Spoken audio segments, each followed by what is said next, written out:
Oke, assalamualaikum warahmatullahi wabarakatuh. Welcome back to my channel Andrian Y Petani Milenial. Oke teman-teman, jadi kali ini kita akan membuat konten bagaimana membuat inisiatif orang kelaparan menjadi kenyang di bulan puasa. Nah, ini buat api unggun yang mana tujuannya untuk memanaskan air. Tak mau buat apa ini?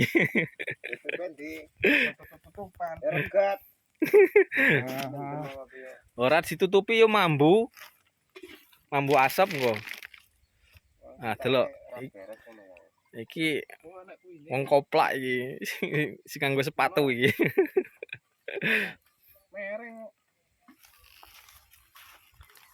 Nah, ini inisiatif ya, kreativitas. Kalau orang kelaparan di kebun yo ini dia teknik untuk memasak air untuk menghidangkan makanan.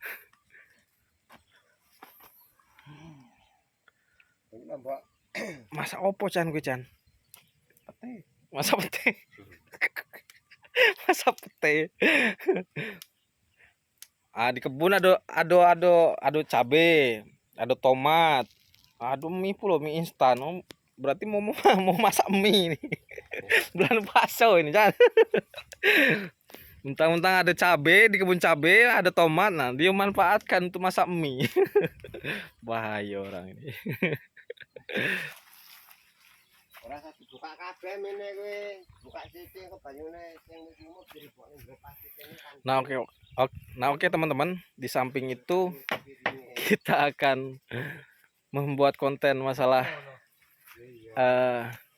yang lagi viral ini ya teman-teman, yang membuat kaya petani. Apa itu? Cabe. Cabe ini lagi mahal. Cabe ini lagi mahal teman-teman. Saya rasa di semua kabupaten, di semua provinsi, di semua desa, cabai ini lagi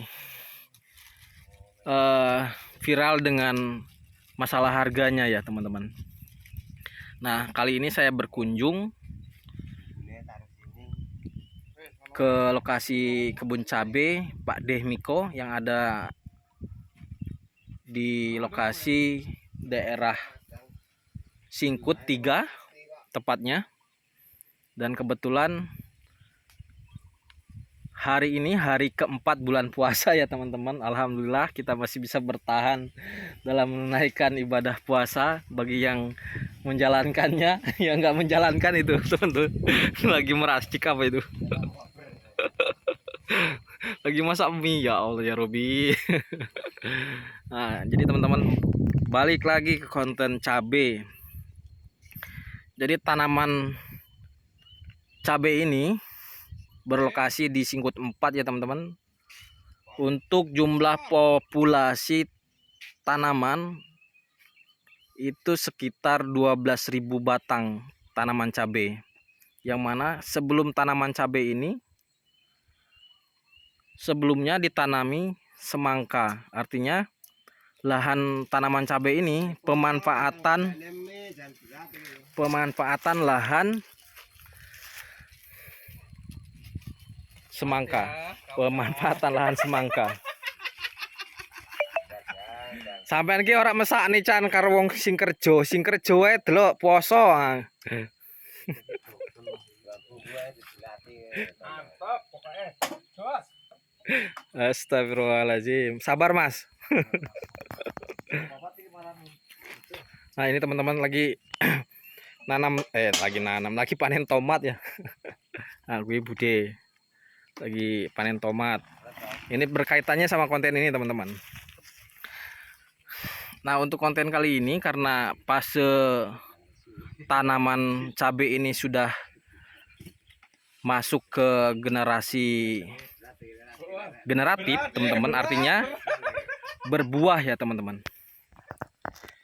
Fase generatif sudah dalam posisi berbuah tua, dalam hitungan beberapa minggu lagi ini sudah siap panen ya teman-teman. Artinya buah sudah mulai kelihatan merah-merah teman-teman. Ini masih ada yang hitam-hitam teman-teman. Ini hitam ya, ini buahnya sudah sangat tua, masih bisa dikatakan dalam posisi hitungan jari yang merah-merah ini. Itu teman-teman, ada yang merah. Nah, yang ingin saya sampaikan teman-teman, di mana keluhan petani di beberapa musim tanam ini terkait tanaman cabai, yaitu terkait hama dari lalat buahnya teman-teman. Artinya ini ada inovasi ataupun menjadi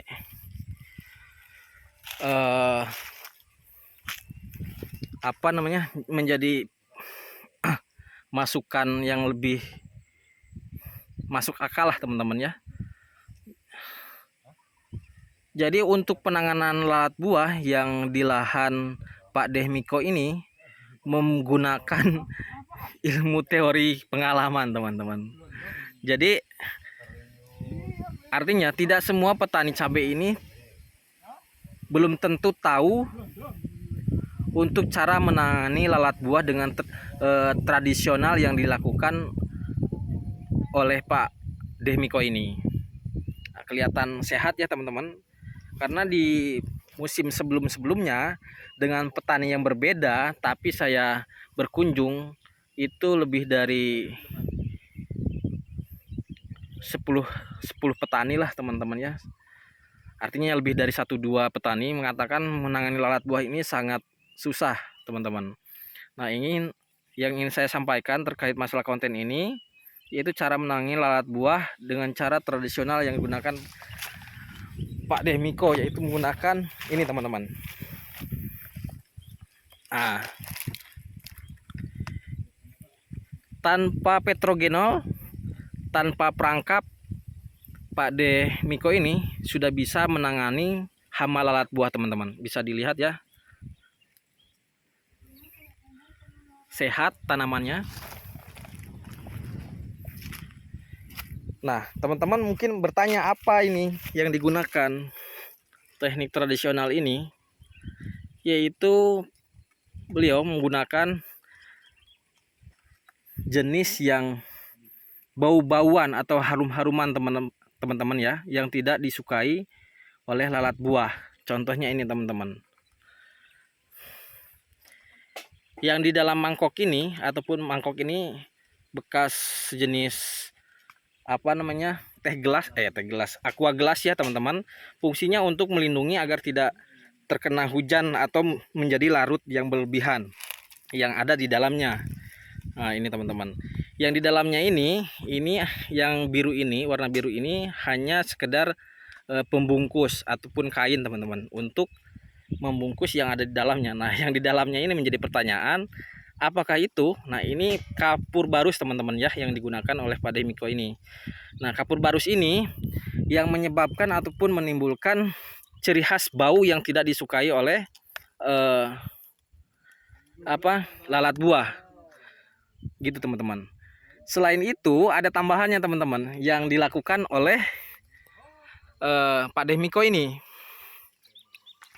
Pak Dehmiko ini selain menggunakan kapur barus yang menimbulkan tidak disukai oleh lalat buah, dia menambahkan penyemprotan dalam kain ini itu menggunakan minyak pambo teman-teman. Nah, minyak pambo ini juga sama untuk memperkuat ciri khas baunya atau harumnya, wanginya dari yang tidak disukai oleh lalat buah tersebut teman-teman.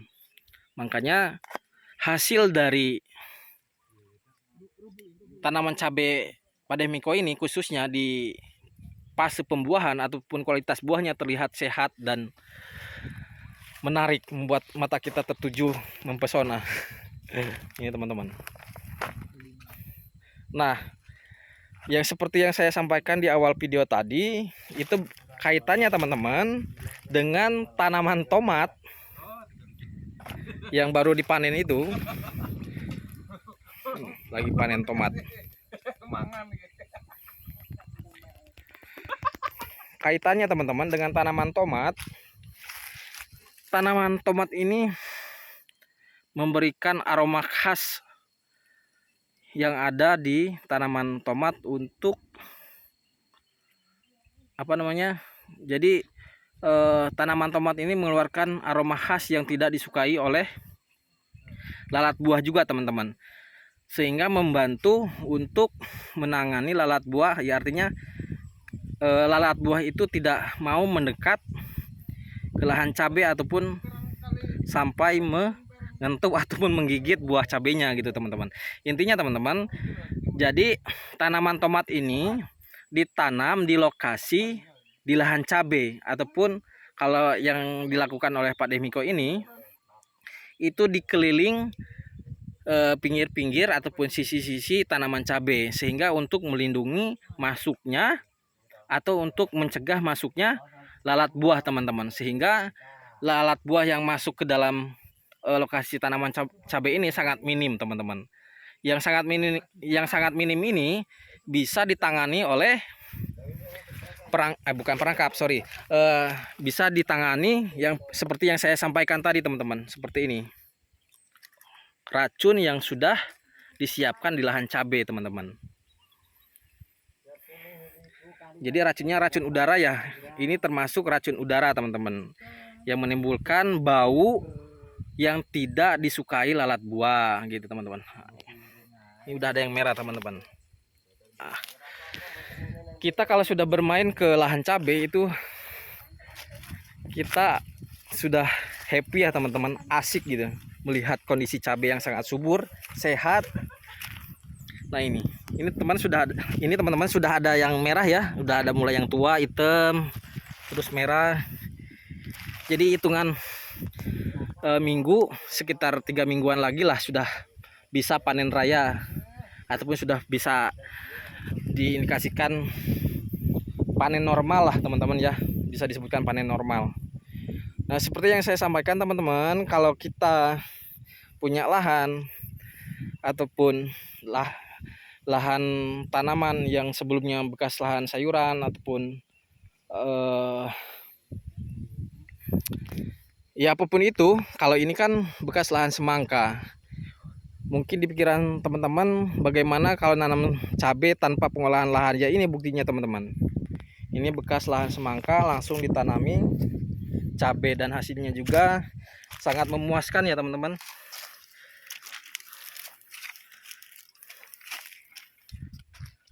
Mungkin di lain waktu kita ngobrol langsung ya teman-teman sama pemilik cabai, pemilik lahan yang menanam cabai di sini. Bagaimana pengalaman ilmu dari Pak Miko ini yang diaplikasikan, yang diterapkan pada tanaman cabenya. Karena perlu kita ketahui, ini patut kita contoh, perlu kita ikuti cara-cara ataupun pengalaman ilmu yang Pak Demiko miliki teman-teman. Oke, itu saja mungkin teman-teman konten kali ini.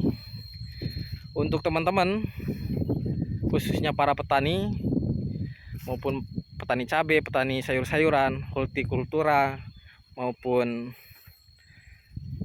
ya yang senang dengan pertanian, jangan lupa like, komen, dan subscribe teman-teman ya, untuk membantu mengembangkan channel saya. Bila perlu share ke teman-temannya. Terima kasih.